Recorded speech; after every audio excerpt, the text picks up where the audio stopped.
విడుదల చేసినటువంటి ఆ నిధుల విషయంలో వాటికి సంబంధించినటువంటి అంశాల మీద మరి మీడియా ముందు ఉంచడానికి ఈరోజు విశాఖ స్టీల్ ప్లాంట్ జేఏసీ ఆధ్వర్యంలో ఈ సమావేశం ఏర్పాటు చేయడం జరిగింది. ఈ ప్రెస్ మీట్ కార్యక్రమానికి మరి మా రాష్ట్ర అధ్యక్షులు పరంజ్యోతి గారు పాల్గొంటున్నారు ఈ కార్యక్రమంలో. అదేవిధంగా విశాఖపట్నం బహుజన సమాజ్ పార్టీ జిల్లా అధ్యక్షులు బీసీ సమన్వయ కమిటీ కన్వీనర్ శివప్రసాదరావు గారు, అదేవిధంగా బీసీ సమన్వయ కమిటీ విశాఖ జిల్లా చైర్మన్ మన కట్ట మల్లేశ్వరరావు గారు, అదేవిధంగా బహుజన మహిళా విభాగం అధ్యక్షురాలు కనకమహాలక్ష్మి గారు ఈ కార్యక్రమంలో పాల్గొంటున్నారు. ఇప్పుడు మా రాష్ట్ర అధ్యక్షులు ఈ ప్రెస్ మీట్ను ఉద్దేశించి మా రాష్ట్ర అధ్యక్షులు పరంజ్యోతి గారు మాట్లాడవలసిందిగా కోరుతున్నాను.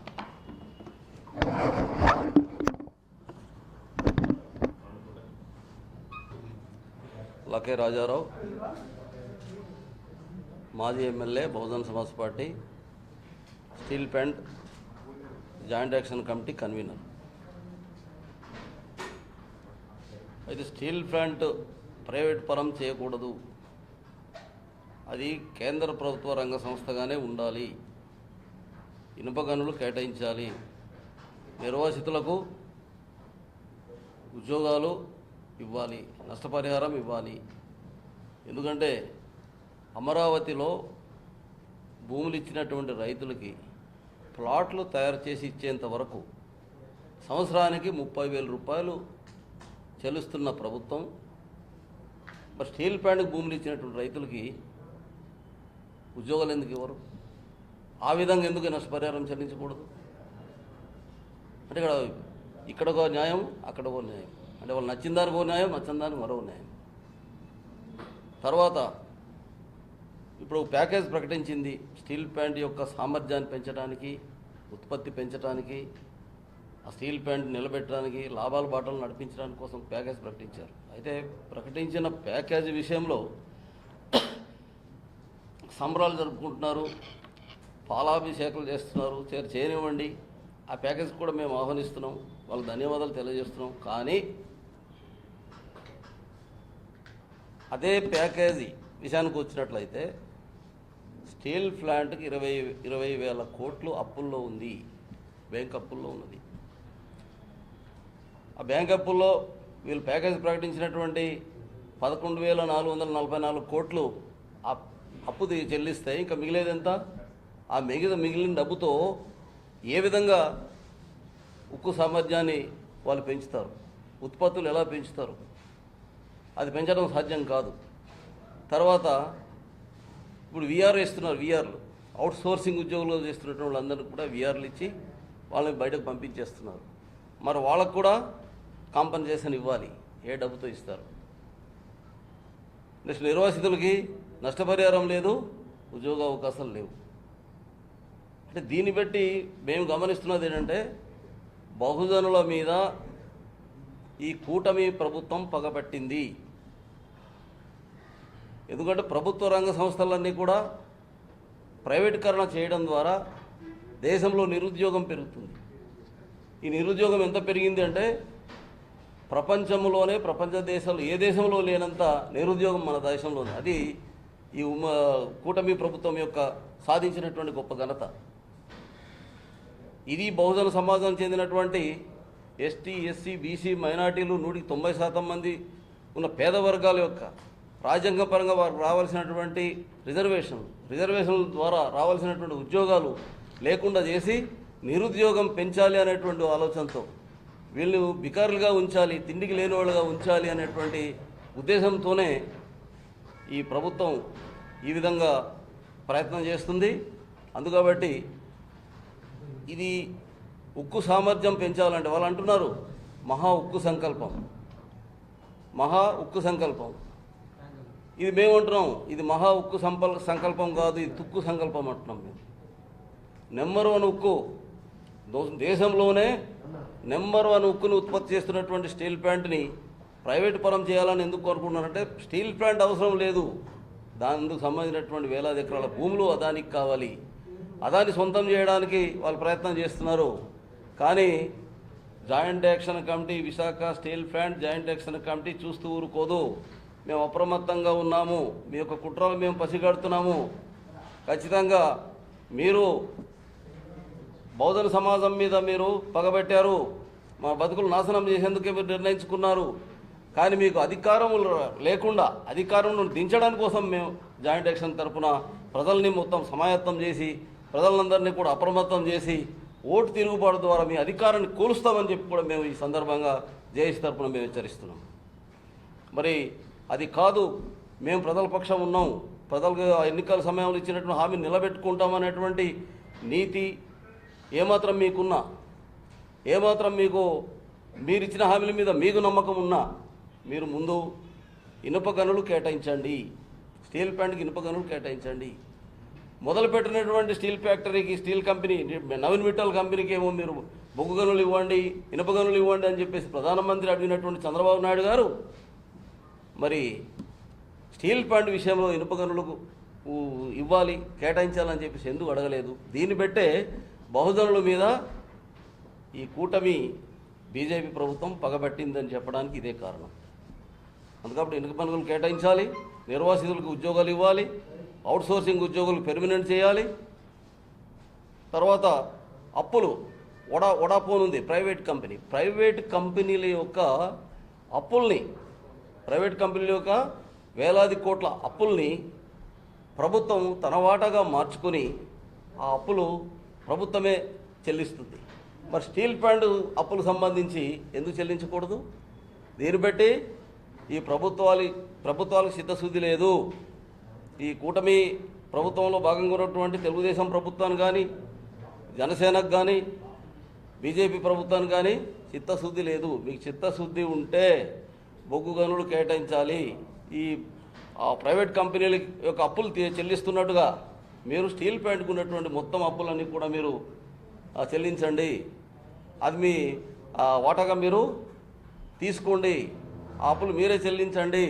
ఆ విధంగా కరెంట్ అప్పులు, నీళ్ళ అప్పులు, మిగతా అప్పులు, తర్వాత 4 నెలలకు జీతాలు లేవు, ఆ జీతాలు చెల్లించే మొత్తం సంబంధించినటువంటి ఈ డబ్బుని మీరు కేటాయించి ప్రైవేట్ కంపెనీలకు ఏ విధంగా అయితే మీరు కన్నతల్లి ప్రేమను చూపిస్తున్నారో స్టీల్ ప్లాంట్ విషయంలో కూడా అదే ప్రేమను చూపించడం ద్వారా మరి ఈ విధంగా దీనికి సంబంధించి నిధులు కేటాయించడం ద్వారా ముందు ఇది పూర్తి సామర్థ్యంతో నడవాలి అనుకున్నట్లయితే వీటికి సంబంధించి ఇనుప గనులు ఖచ్చితంగా కేటాయించి తీరాలి.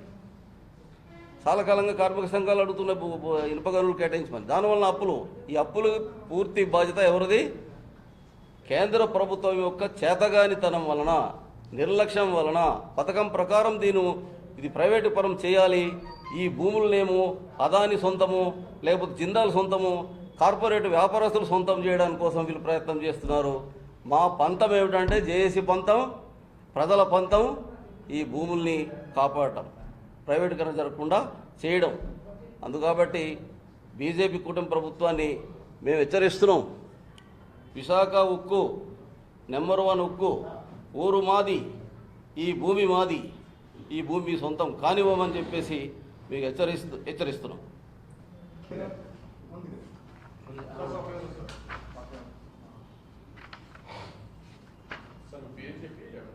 Okay. Bahujan Samaj Party state president Paranjyothi నా పేరు. అలాగనే steel plant joint action committee convener మాజీ ఎమ్మెల్యే లకే రాజారావు గారు, మిగతా జాయింట్ యాక్షన్ కమిటీ సభ్యులు ఈ రోజున ఈ ప్రెస్ మీట్లో కొన్ని విషయాలను మాట్లాడుకోవడానికి ఇక్కడ ఆహ్వానించాం. వచ్చినందుకు మీకు అందరికీ కూడా ధన్యవాదాలు. ముఖ్యంగా ఇటీవల స్టీల్ ప్లాంట్కి సంబంధించినటువంటి ఒక ప్రత్యేక ప్యాకేజీని సెంట్రల్ గవర్నమెంట్ విడుదల చేసింది. 11,440 కోట్ల ఈ ప్యాకేజీ ఏదైతే ప్రకటించిందో దాన్ని మేము బహుజన్ సమాజ్ పార్టీ తరఫున, అట్లాగనే స్టీల్ ప్లాంట్ జేఏసీ తరఫున స్వాగతిస్తూ ఉన్నాం.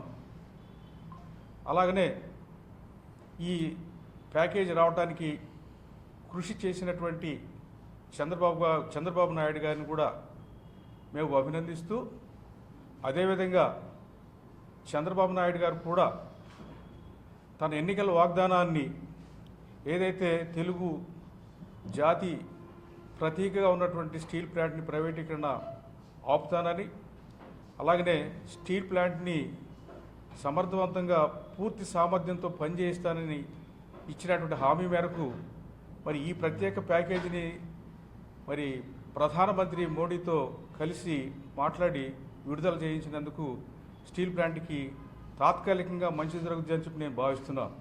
అయితే ఈ ప్రైవేటీకరణ కార్యక్రమం సెంట్రల్ గవర్నమెంట్ మోడీ నాయకత్వంలో ప్రభుత్వం పూర్తిగా ఆపేసిందని చెప్పుకోవడానికి ఈ రోజున మరి వీల్లేదు. ఎందుకంటే ప్రధాని మోడీ ఏదైతే మన రాష్ట్ర ప్రజలకు గతంలో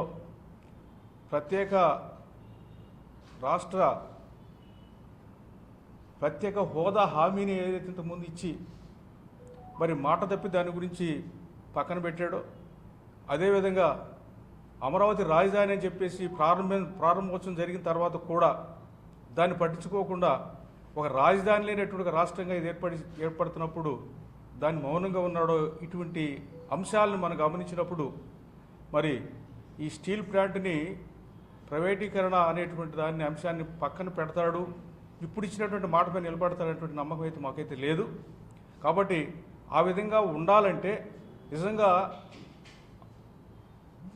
విశాఖ ఉక్కు ఆంధ్రుల హక్కు అనేటువంటి అంశం మీద ఎంతో గొప్ప ఉద్యమం చేసి ఎన్నో ఆత్మ బలిదానాల తర్వాత ఏర్పాటు చేసినటువంటి ఈ స్టీల్ ప్లాంట్ ఏదైతే ఉన్నదో దాన్ని నిలబెట్టుకోవడానికి ఈ రోజున రాష్ట్రంలో ప్రజలు చేసినటువంటి ఉద్యమాలు కానివ్వండి, ఇప్పుడు కొనసాగుతున్న ఆందోళన కానీ గుర్తించి ఈ రోజున ఇచ్చినట్టుగా చెప్తున్నప్పటికీ కూడా కేవలం ఇదంతా కూడా మరి చంద్రబాబు నాయుడు గారి యొక్క మద్దతుతో ఈ రోజున కేంద్ర ప్రభుత్వం నడుస్తుంది. కాబట్టి ఒక తప్పని పరిస్థితుల్లో ఈ ప్యాకేజీని విడుదల చేయడం జరిగింది.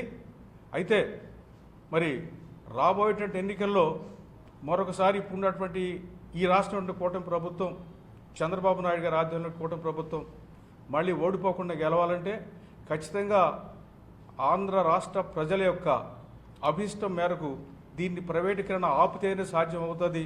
లేకపోతే రాబోయేటువంటి ఎన్నికల్లో మరి తగిన మూల్యం చెల్లించుకోవాల్సి వస్తుందనేటువంటి ఒక భయంతో ఈ రోజున స్టీల్ ప్లాంట్ నిలబెట్టుకోవడం జరుగుతున్నది.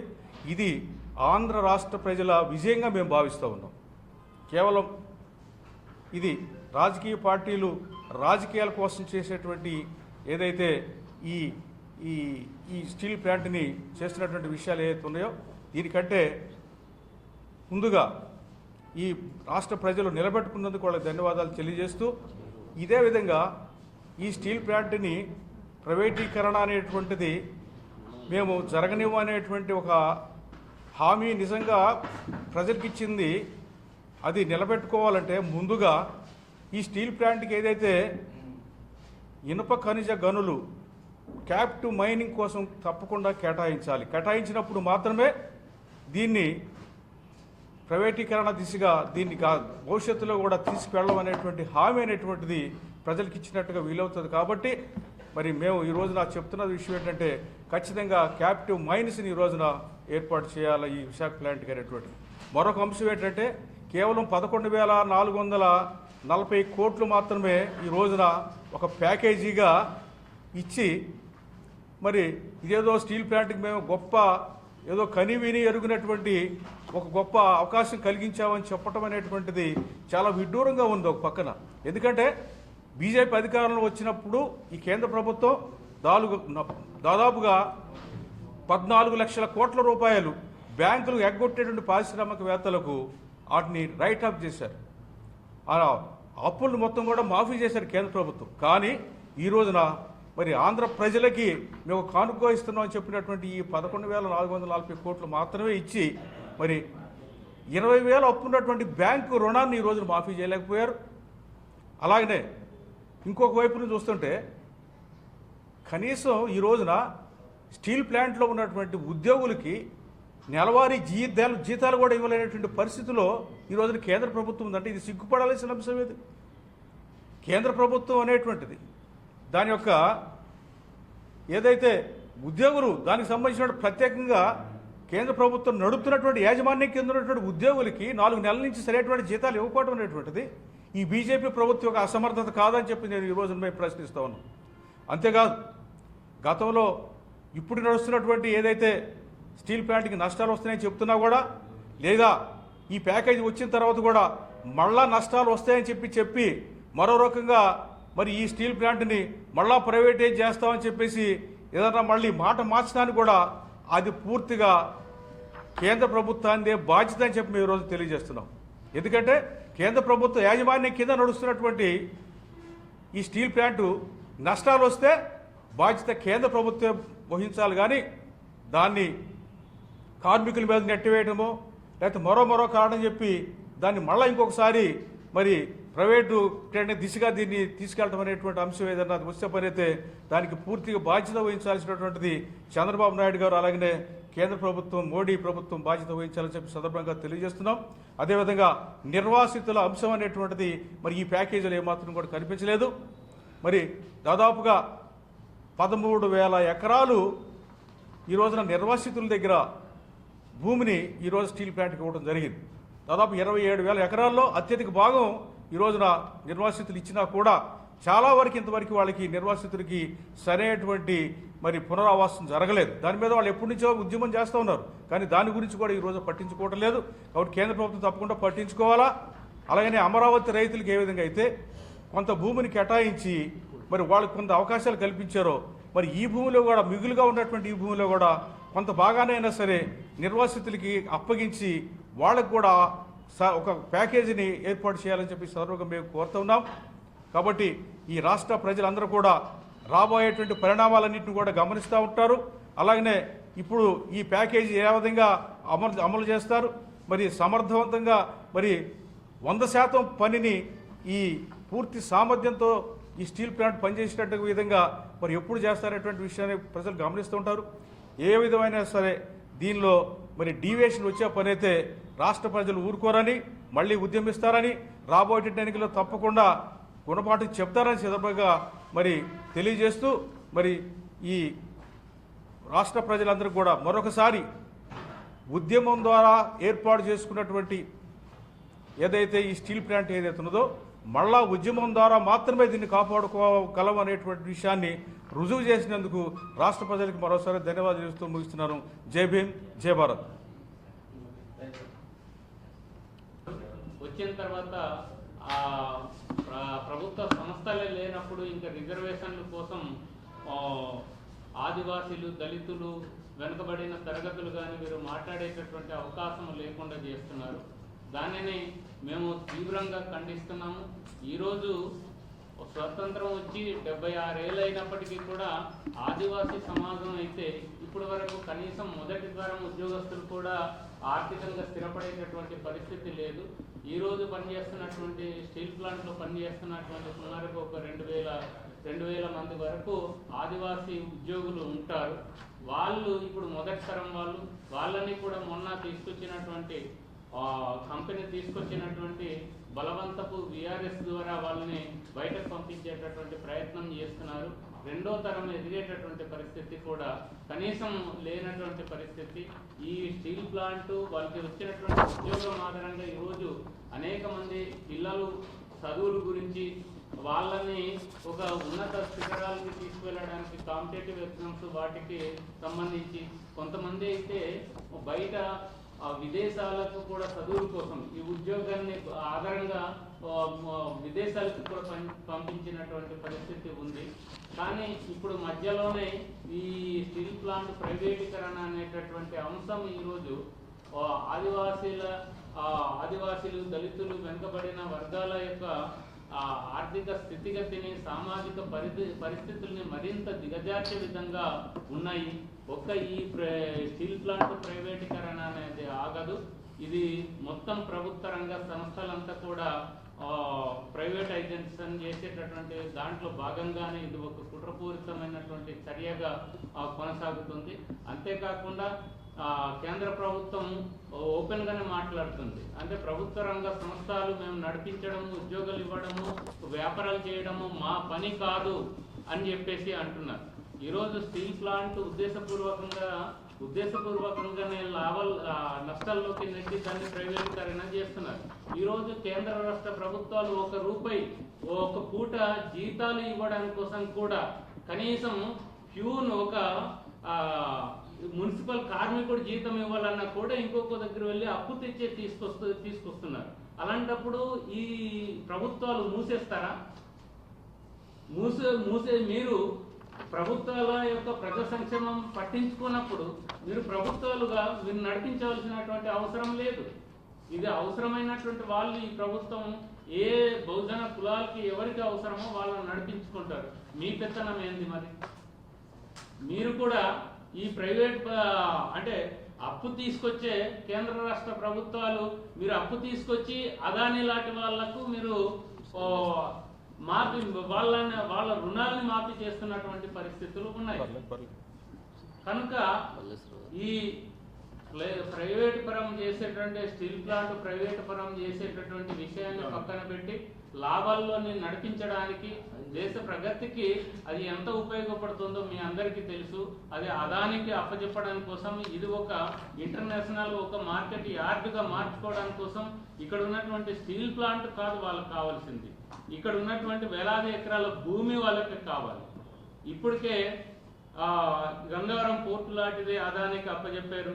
ఈరోజు ఈ స్టీల్ ప్లాంట్ లాంటివి కూడా అదానికి అప్పచెప్తే ఇది ఒక ఇంటర్నేషనల్ మార్కెట్గా మార్చుకొని వాళ్ళ ఇంటర్నేషనల్ మార్కెట్ని బిల్డప్ చేసుకునేటటువంటి దానికి ప్రయత్నాలు జరుగుతుంది. కాబట్టి ఏదైతే స్టీల్ ప్లాంట్ ఇప్పుడు నష్టాల్లోకి వెళ్ళడానికి మీరు ఏ తప్పులైతే చేస్తారో ఇనుప ఖనిజాన్ని దానికి సొంత గనుల్ని కేటాయించకుండా ఏదైతే మీరు ఇప్పటి వరకు నాటకాలు ఆడుతూ వచ్చారో నష్టాల్లోకి నెడుతూ వచ్చారో ఆ ఇనుప గనుల్ని దానికి సొంత గనుల్ని కేటాయించండి. ఇది ఏదైతే ఇప్పుడు ఉన్నటువంటి నష్టాన్ని పూడ్చడానికి కోసం కేంద్ర ప్రభుత్వం ఈ 11,000 కోట్లు ఇది సరిపోదు, ఇది వాళ్లకు ఉండేటటువంటి ఓడీలు ఈ బకాయి జీతాలు చెల్లించడానికి సరిపోతుంది. కనుక దీనికి లాభాల్లోకి నడిపించడానికి మీరు చేయాల్సినటువంటిది ప్రత్యేకమైనటువంటి ప్యాకేజ్ ఇస్తారా, లేదంటే దాన్ని ఏదైతే నష్టం ఉందో ఆ నష్టాన్ని అంతా కూడా మీరే భరించి దీన్ని లాభాల్లోకి తీసుకురావాలి. ఇది ఉన్న ఏదైతే వెనుకబడిన వర్గాలకు ఈ రిజర్వేషన్ల ద్వారా వాటిని ఇప్పుడు ఉన్నటువంటి ఉద్యోగులందరినీ కూడా భద్రత కల్పించి ఈ స్టీల్ ప్లాంట్ని యథాతథంగా నడిచేదానికి సహకరించాలని చెప్పేసి డిమాండ్ చేస్తున్నాం. లేదు